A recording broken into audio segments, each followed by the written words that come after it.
Hi guys, welcome back to my channel. This is me Resham Khan and आज के video में हम बात करने वाले हैं यूसीसी टॉपिक के ऊपर। लेकिन अगर आपको अभी तक नहीं पता कि यूसीसी क्या होता है तो आप मेरी पहले वाली वीडियोस में भी देख सकते हैं, जहां पर मैंने ब्रीफली एक्सप्लेन किया हुआ है कि यूसीसी क्या होता है और यूसीसी में कौन से ऐसे डिफरेंट रूल्स हैं जो कि आने वाले हैं। तो पहले आप उन वीडियोस को जाकर अपनी सारी प्रॉब्लम्स को दूर कर सकते हैं, उसके बाद आप इस वीडियो में जंप अप कर सकते हैं। तो यूसीसी को लेकर all India Muslim personal board ने एक फैसला जारी किया है। मंगलवार देर शाम तक जब इस टॉपिक पर बातें चली और बैठक हुई तो एक फाइनल कॉन्वर्सेशन सामने निकल कर आई है कि वे अपना एक पर्सनल ड्राफ्ट तैयार करेंगे जिसमें वे अपने शरीयत के अहम हिस्सों के बारे में भी जानकारियां देंगे। उन्होंने ये बताया कि वे लॉ कमीशन के अध्यक्ष से मिलने के लिए समय मांगेंगे और समय मिलने के बाद उनसे बातचीत के बाद वे अपने इस ड्राफ्ट को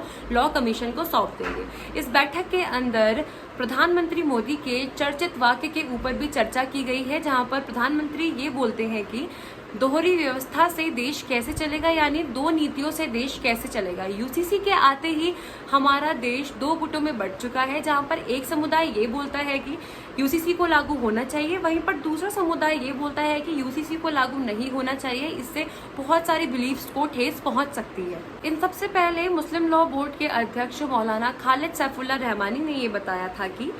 यूसीसी के जारी होने से देश में कई प्रकार की विपत्तियां और परिस्थितियां उत्पन्न हो सकती हैं, क्योंकि भारत एक विविधता वाला देश है और इस देश में अगर